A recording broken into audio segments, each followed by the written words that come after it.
प्रसाद ले लो भाई, मंदिर के लिए प्रसाद ले रखा हमने। ले रखा।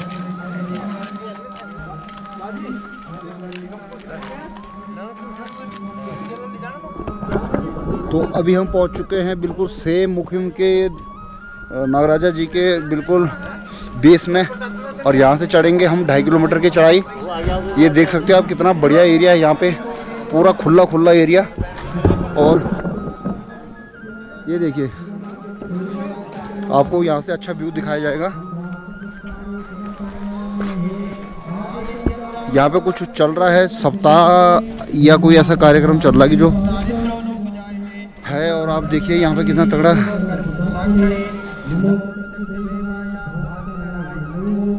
View point.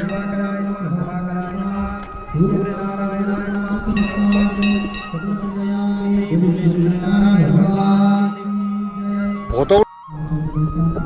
तो अभी हम निकल पड़े हैं यहाँ से, टाइम काफ़ी हो चुका है, 2-2:30 बज गए हमको यहाँ आते आते। तकरीबन 6 घंटे का रास्ता है जहाँ से हम चले हैं। और आप देख सकते हैं यहाँ पे पूरा टूरिस्ट के लिए बहुत ही बढ़िया है। यहाँ पे आराम से आ सकते हो, घूम सकते हो। पूरी घाटी है, कश्मीर वैली की तरह लग रहा है। खच्चर भी यहाँ पे है और पूरा जंगल देख सकते हैं, पूरे बांज के पेड़। और ये देखिए यहाँ पे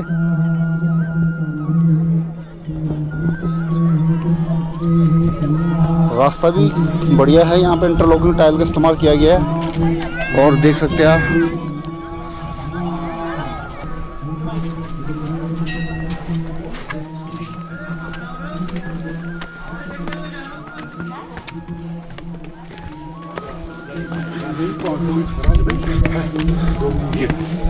ये देख सकते हैं आप भूटिया कुत्ता, जो इस प्रकार के डॉग यहीं पे मिलेंगे केदार घाटी वाली एरिया में, जो बाघ को भी टक्कर दे सकते हैं। जय हो।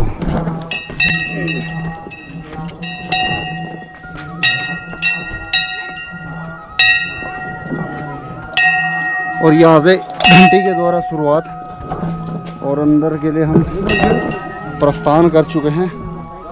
देखते हैं कितना टाइम लगता है।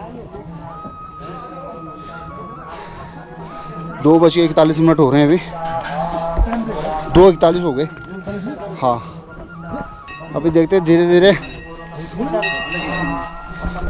और ये इस प्रकार का रास्ता है यहाँ पे दोस्तों, देख सकते हैं। कोई ज़्यादा वैसा नहीं है जैसे पहाड़ी एरिया में होता है। चढ़ना तो इसी में पड़ेगा। घोड़े खच्चर भी इसी रूट का इस्तेमाल करते हैं। रास्ता देख के तो यही लग रहा है। और कहीं कच्चा ट्रैक है, ऊपर ब्लैक टॉप, कहीं पक्का ट्रैक है। और हमारे भाई जी सबसे आगे आगे लगे हुए हैं। आप आगे आगे लगे हुए 3 बार दर्शन कर चुके हैं। साथ में ब्यास जी भी हैं हमारे, और हम इनके पीछे पीछे चल रहे हैं इनके मार्गदर्शन में। यात्री लोग, या बाकी ये यात्रीगण धीरे धीरे। और दादाजी चलते रहो, अगर जरूरत होगी तो बता देना। घोड़ा नहीं है ना। और एक घोड़े खच्चर वाले भी लगे हुए हैं, आप देख सकते हैं इस रूट पे। चाचा जी ने घोड़ा पकड़ लिया भाई, ये ठीक है। कितने ले रहे भाई जी? 600 रुपये। 600 रुपये, 600 रुपये। और ये देखो एक पार्टी इधर, यंग जनरेशन, यंग यूथ बोल सकते हैं। तो दोस्तों ये पार्टी आ चुकी है सिमुख नागराज जी के दर्शन करके। और आप देखिए इन भाई साहब को कितना मोराल अप हो रखा इनका। बुरा हाल है, बिल्कुल। चढ़ाई बहुत ज़्यादा है। कितनी चढ़ाई ज़्यादा है? बहुत चढ़ाई। यहाँ से तो अभी थोड़ा डाउन है, पर ये खड़ी चढ़ाई, खड़ी चढ़ाई है। खड़ी कोई नहीं, आपके लिए बढ़िया है एक्सरसाइज करने के लिए। जो बेली फैट है ये डाउन हो जाएगा। और ये देखिए छोटा भाई और ये आंटी लोग, दीदी लोग, और ये कितने लोग यहाँ से दर्शन करके आए। और भी हैं क्या पीछे लोग? बहुत आ रहे, बहुत। आप किस में, घोड़े में गए थे? पैदल गए थे। तो कोई दिक्कत नहीं है दोस्तों, पैदल रूट भी आसान है। आप धीरे धीरे करके सांस की रफ्तार से चल सकते हैं। और आप देखिए इनको, इनका मोराल भी अप है, दर्शन करके भी आ चुके हैं। आप कुछ बोलना चाहेंगी? मैं बस हमें बहुत अच्छा लगा, दर्शन करके आए, पहली बार गए हम वहाँ पे और पूरी फैमिली गए थे इस बार हम। हाँ, कल ही पापा और आए थे ना हरियाणा से, तो आज हम दर्शन करने गए थे, तो बहुत अच्छा लग रहा है, सुकून मिल रहा है। अच्छा, क्या है आपका चैनल का नाम क्या है? मेरे चैनल का नाम अंकिता नोटियाल ब्लॉग्स। गुड दोस्तों, तो इनके चैनल का नाम अंकिता नोटियाल ब्लॉग्स है, तो आप इनको देखिए, शेयर कीजिए, लाइक कीजिए, सब्सक्राइब कीजिए। और ये आंटी जी, आप कुछ बोलना चाहेंगी? कुछ नहीं बोलना चाहेंगी? आपका मोरल अप होना चाहिए, बूस्ट होना चाहिए अंदर से। आप कुछ बोलना चाहेंगे? और तो पहुंचने वाले हैं, जस्ट नीचे थोड़ा सा ही है। और देखिए इस प्रकार से। ओके,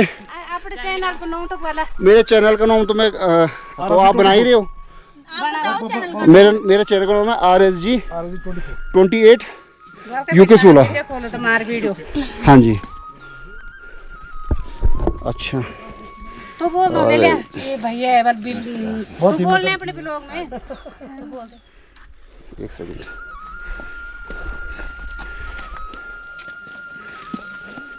अपने ब्लॉग में बोल रहे थोड़ा उनको।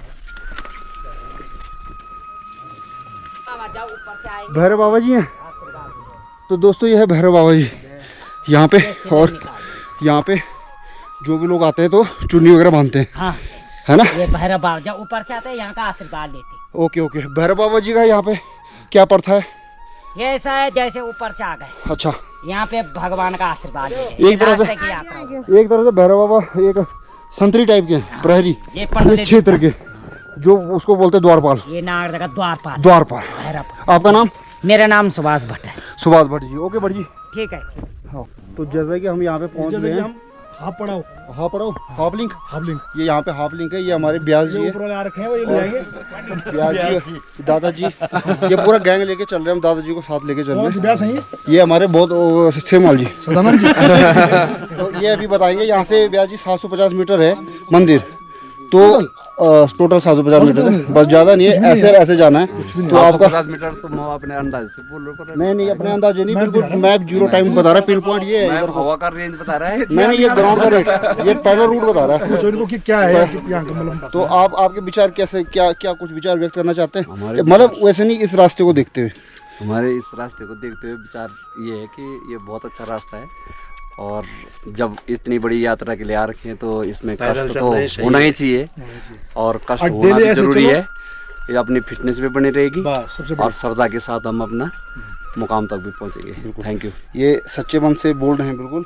और हमारी बूढ़ी जी आंटी जी, ये बड़ी मुश्किल से चल रहे हैं, पीछे से कोई नहीं, पसीना आगे, मुश्किल से नहीं, आराम से चल रहे हैं। और रास्ता आपने बिल्कुल पकड़ रखा है बिल्कुल। बस। और आप कुछ बोलना चाहेंगे?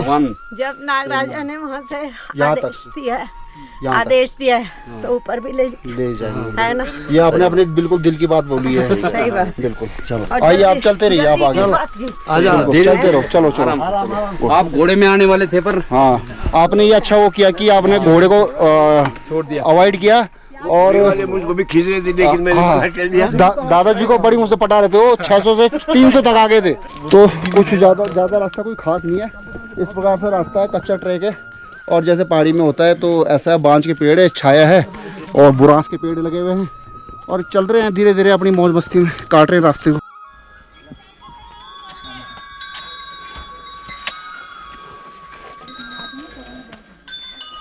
लाल पत्थर की सीढ़ियाँ हैं और साथ में ऐसे रेलिंग लगी हुई है, हर रेलिंग पे घंटियाँ बंधी हुई है। तो आप देख सकते हैं यहाँ पे बढ़िया व्यू है, पानी का भी यहाँ पे है। और ये वाटर पॉइंट यहाँ पे है बिल्कुल नज़दीक, और हम बिल्कुल पहुँच गए हैं। ये देखो कितनी सीढ़ियाँ हैं यहाँ पे दोस्तों, ये देख सकते हैं।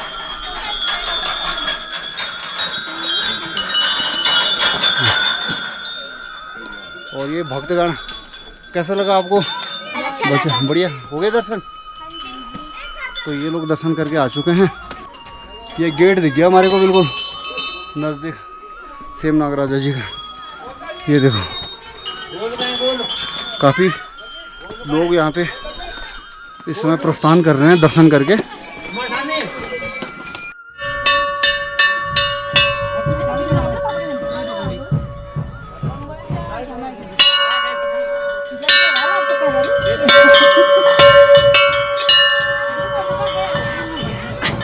नीचे पहुंचे नहीं।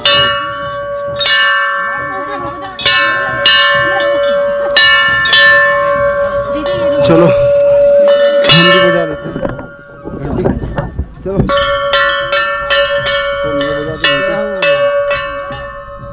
दादी पैर धो लो, पैर धो लो थोड़ा सा।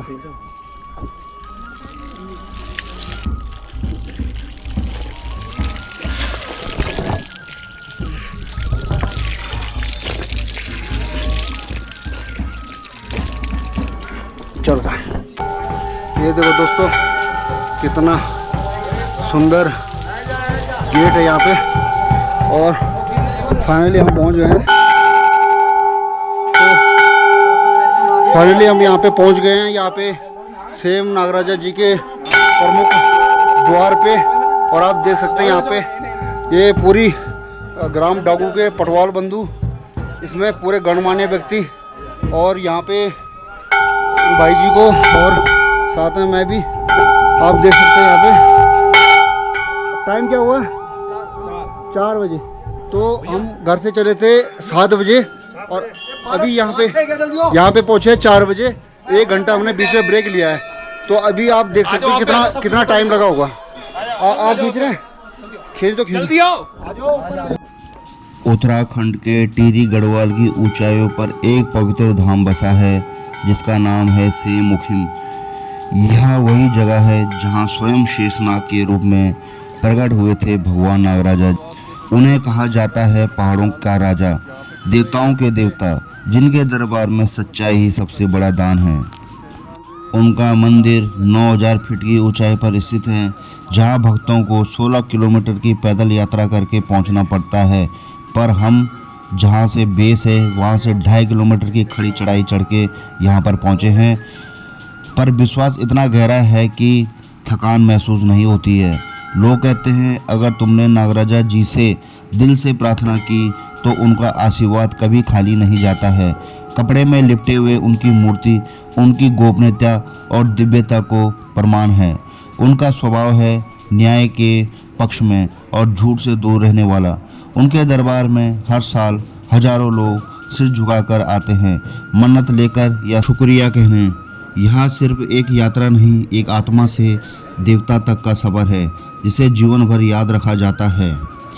पहाड़ों के बीचों बीच एक राह चली जाती है श्रद्धा भरी पलकों से, जहां जनता पूजा चढ़ाती है। सेमुखी का वो धाम पवित्र जहां नागराजा विराजते हैं, नाग रूप में शेष के स्वरूप विष्णु के सेवक कहलाते हैं। न झूठ चले न कपट चले, उनके दरबार की रीत निराली, सच्चाई का दिया जले जहाँ श्रद्धा हो सबसे प्यारी। देवताओं के देवता हैं वो, सबसे पहले उनकी आज्ञा। हर नए देव को मिलती शक्ति जब उनका वरदान साथ हो लग गया। 16 कोस की यह पैदल यात्रा मन को भी जीत जाए। हर कदम पर विश्वास बढ़े, मन एक नई रोशनी पाए। नाग देवता सेमुखिम के चरणों में सर झुकाता है। गढ़वाल का हर एक वासी उनके नाम लेकर हर दिन सुख पाता है। जैसे हम सेमुखिम भगवान नागराजा जी के दरबार में पहुँचे, हमने वहाँ पे पूजा अर्चना की। मंदिर के माहौल में एक अलग ही शांति थी, जैसे हर पेड़ हर पत्ता भी उनका नाम ले रहा हो। सबसे पहले हमने पूजा अर्चना की, अरदास की, अपने कुल देवता से आरती की जिसमें दीप जल रहे थे और मन शुद्ध होता जा रहा था। फिर हवन कुंड में बैठकर अग्नि को साक्षी मानकर हवन किया। पंडित जी ने हमें सुबह धागा बांधा, एक पवित्र डोर जो भगवान का आशीर्वाद लेकर बांधी गई थी। पूजा के बाद हमने भोग चढ़ाया, प्रसाद समर्पित किया नागराजा जी को। फिर वो प्रसाद सब भक्तों में बांटा गया। सबके चेहरे पर एक अलग ही भाव था, विश्वास, श्रद्धा और सुकून का। उसके बाद हम मंदिर के पुजारी जी के पास बैठ गए और उन्होंने हमें सेमुखिम का इतिहास समझाया। कितनी शिद्दत से, प्यार से और गर्व से उन्होंने हर एक बात बताई कि कैसे ये धाम बनाया गया, कैसे शेषनाग के रूप में नागराजा जी यहाँ प्रकट हुए। उनका कहना था ये केवल मंदिर नहीं, ये एक जीवित आस्था का स्थान है जहाँ पर प्रार्थना सुनी जाती है और हर सच्चाई की इनाम मिलता है। ओम हरि ओम महादेवी की शुद्ध गोविंदम वासुदेव जगतपते देवी तनः कृष्णं त्वाहं शरणं गतः। कृष्णाय वासुदेवाय हरे परमात्मन्यार्णं गोविंदाय नमो नमः। देवी की शुद्ध गोविंदम वासुदेव जगतपति देवे तनः कृष्णं त्वाहं शरणं गतः। ये भगवान कृष्ण की भूमि है और जो गढ़ थे ये रमोला जी थे यहाँ, जो मतलब उनकी 52 गढ़ के राजा थे। जी सर। तो श्री कृष्ण भगवान यहाँ पे आए थे, उनको सपनों में दर्शन दिया था कि ये रमणीक भूमि है, आपने मेरे को यहाँ जगह देनी है। और जो उनकी धर्मपत्नी मैनावती थी, उनको उनके सपनों में भगवान श्री कृष्ण ने दर्शन दिए कि मुझे उत्तर द्वारिका से मुख्यम जाना है। तो उन्होंने रमोला जी को बताया कि प्रभु मुझे कोई सपनों में ब्राह्मण आया था, बोला मुझे यहाँ जगह दे दो। रमोला ने अहंकार करके, उनको अहंकार था, उन्होंने बोला मैं किसी को जगह नहीं देता हूँ, मैं तो यहाँ का राजा हूँ। तो राजा थे, उनकी करोड़ों अरबों भैंस बकरी भेड़ सब चीज़ थे, लेकिन संतान नहीं थी। तो साक्षात भगवान श्री कृष्ण यहाँ पे ब्राह्मण के रूप में आए, रमोला जी से मुलाकात की कि प्रभु मुझे एक रात विश्राम करने की जगह दे दो। रमोला ने बोला मैं तो वैसे जगह देता ही नहीं, मैं तो यहाँ का राजा हूँ। तो श्री कृष्ण भगवान ने बोले कि मुझे एक रात विश्राम करना है, मैं अपना कल सुबह निकल जाऊंगा। तो जैसे भगवान श्री कृष्ण यहाँ पे दूध के भंडार देखे, क्यों करोड़ों अरबों भैंस बकरी भेड़ सब चीज़ थे। तो श्री कृष्ण भगवान इतने बोला कि रमोला मुझे आप दूध नहाने के लिए दे दो। फिर रमोला ने बोला ना तू ब्राह्मण है ना जोगी है, तू देख पाखंडी है। श्री कृष्ण भगवान फिर यहाँ से उठ के चले गए। भगवान श्री कृष्ण ने इनको श्राप दे दिया, तो जितनी इनकी गाय भैंस भेड़ बकरी सब चीज़ थे वो पत्थर बन गए। तो जैसे भगवान श्री कृष्ण यहाँ से वापस चले गए, रूठ के चले गए, वैसे भगवान के पीछे दूध की धारा चलने लगी। जो इनकी धर्मपत्नी मैनावती थी रमोला जी की, उन्होंने बोला प्रभु मैंने आपको पहले बताया कि कोई ब्राह्मण मेरे सपनों में आया था, ये साक्षात भगवान है। तो आगे श्री कृष्ण भगवान गए थे, पीछे से रमोला गया। रमोला ने बोला प्रभु मैं आपको पहचान नहीं पाया। कृष्ण ने बोला न जाने किस रूप में भगवान आ जाता है, तेरे अंदर तो अहंकार है, घमंड है, मैं तो सिर्फ तेरी परीक्षा लेने आया था। रमोला ने बोला प्रभु मेरे तो कोई संतान ही नहीं, मेरे तो इसी में मैं निर्भर था, जो मेरी बकरी भेड़ सब चीज़ थे। कृष्ण भगवान ने बोला तू मेरे को वचन दे, मुझे ये जगह पसंद है, 12 वेद 12 हाथ। ये गाना आपने सुना होगा, हे गंगू रमोला मैं जागर दिया, लोग सुना होगा आप लोगों ने ना। तो उसी टाइम लोग आया था, वो बाद में लगवाया होगा ना। फिर जहाँ पे आपने फर्स्ट में आपकी पूजा हुई, वहाँ पे जो शिला पे श्रृंगार होता हम लोग सुबह करते हैं, तो वहीं पे भगवान प्रकट हुए थे। तो रमोला जी ने भगवान कृष्ण को वचन दिया। वचन देने के बाद फिर कृष्ण भगवान ने बोला मैं तो मुझे यहाँ जगह दे, आपकी पुत्र होंगे। रमोला ने बोला प्रभु मैं वृद्धावस्था में हूँ, 83 साल में हूँ, जैसे इनकी उम्र है अभी। मैनावती 72 साल की थी। रमोला ने बोला प्रभु वृद्धावस्था में संतान कहाँ से होती है। श्री कृष्ण भगवान ने बोला तू मेरे को वचन दे, आपने मेरे को यहाँ जगह देना है, मैं प्रकट हो गया यहाँ। रमोला ने बोला जैसी प्रभु आपकी मर्जी है, छाया माया जो भी है। तो भगवान श्री कृष्ण तो नौछमी नारायण थे, है कि नहीं। तो श्री कृष्ण भगवान ने उनको वरदानी पुत्र दिया, तो तब जाके इनकी संतान हुई सिद्ध और विधवा। देख साहब फिर रमोला ने बोला प्रभु बस अब तेरी पूजा। कृष्ण बोले ना, ये गढ़ तेरा है, सबसे पहले मेरे स्थान की पूजा होगी, उसके बाद तेरी परिवार की पूजा होगी। तो बगल में इनका परिवार है। जब भगवान श्री कृष्ण के उसमें तपस्या में लीन हुए थे, जो नास्तिक थे वो आस्तिक बन गए। तो ये तपस्थली है, हम हर किसी को बोलते हैं कि यहाँ पे भी दर्शन होते हैं, स्थान प्रदान होता है साहब। तो यहाँ 7 सेम है, प्रगटा सेम अंदर हो गया, फिर एक डुगडुगी सेम है, ऊपर शतरांजलि सेम है, यहाँ से गुप्त सेम है जो 2-2.5 घंटे का रास्ता है, नीचे तलवाला सेम है, मतलब 7 सेम का वर्ण है। लेकिन प्रगट यहीं पे भगवान श्री कृष्ण हुए थे। ये यहाँ की गाथा है, ये यहाँ की कहानी है। जय सेम नागराजा, जय आप बोले सेम नागराजा भगवान की, सेम नागराजा भगवान की, सेम नागराजा भगवान की, गंगू रमोला की, गंगू रमोला की, गंगू रमोला की, गंगू रमोला की। आप लोग पहले तो यहाँ बकरे चढ़ते थे, जब पौड़ी के लोग आते थे, 8-10 रुपया देने के कोई। 52 का राजा था, नाम था गंगू रमोला, शान में चूर घमंड में चूर, कहता खुद को सबसे आला। एक रात सपनों में आए स्वयं द्वारिकाधीश श्री कृष्ण, बोले हे राजा थका हूँ मैं, दे दो रैन का विश्राम। पर अहंकार में डूबे राजा ने कर दिया इनकार, मैं पहचाना ईश्वर को, किया उनका अपमान अपार। श्री कृष्ण चुपचाप चल दिए, ना बोले कोई वचन, पर पीछे पीछे बहने लगी दूध की पवित्र धार का रचन। गाय बकरियां और भेड़े सभी हो चले पीछे, प्रकृति ने पहचान लिया जो राजा ना पहचान सका शीशे। राजा चौंक गया, दौड़ा भागा प्रभु के पास पहुंचा, गिर पड़ा चरणों में, कहा करो अब मेरी भी बसुधबास। मुस्काए कहा अब तू नास्तिक से आस्तिक बना, तेरे ही कुल में जन्म ला और कर दूंगा तेरा मन्ना। तब राजा ने हाथ जोड़े और किया मन से प्रण, से मुकिम की धरती पर नागरूप में हुआ ईश्वर का आवरण। आज भी गूंजता है वो नाम नागराजा का जय जयकार, गंगू रमोला की भूमि बनी अब भक्तों का आधार। जो था कभी घमंडी बना आज भक्ति का द्वीप, नागराजा है सबके रक्षक दीन दुखियों के समीप। जो नहीं पहचाना ईश्वर को वो बना उनका सबसे बड़ा भक्त। जहाँ दूध की धारा बह चली वहीं उतरी कृपा श्री कृष्ण की। से मुखिम बना धाम जहाँ आज भी नागराजा करते हैं सबका कल्याण। जब हम आशीर्वाद देते तब नारायण भी खुश होता है। भाई मेरे ब्राह्मण यहाँ आशीर्वाद दे, ये है। ये कौन सी पट्टी में आता है ये ऊपरमोली टेरी माँ उपरामोली टीरी में आता है। 52 रमोली है मुख्य। तो 52 रमोली का जो गढ़ है मतलब, हाँ ये गढ़ है, ये गढ़ है। तो अभी ये भैरव बाबा जी इनके ये लास्ट ये यहाँ पे द्वारपाल है। बस यहाँ से लास्ट हम दर्शन करके जा सकते हैं। तो हम ये सोचेंगे कि हमारी यात्रा सफल होगी। जय हो भैरव बाबा। ठीक है। तो दोस्तों इस प्रकार से यहाँ पे है भैरव बाबा का बिल्कुल यहाँ पे जो भी लोग आते हैं तो अपनी चुन्नी वगैरह फल फ्रूट दक्षिणा वगैरह चढ़ा के और इनसे बाबा जी से अपना आशीर्वाद लेके जा सकते हैं।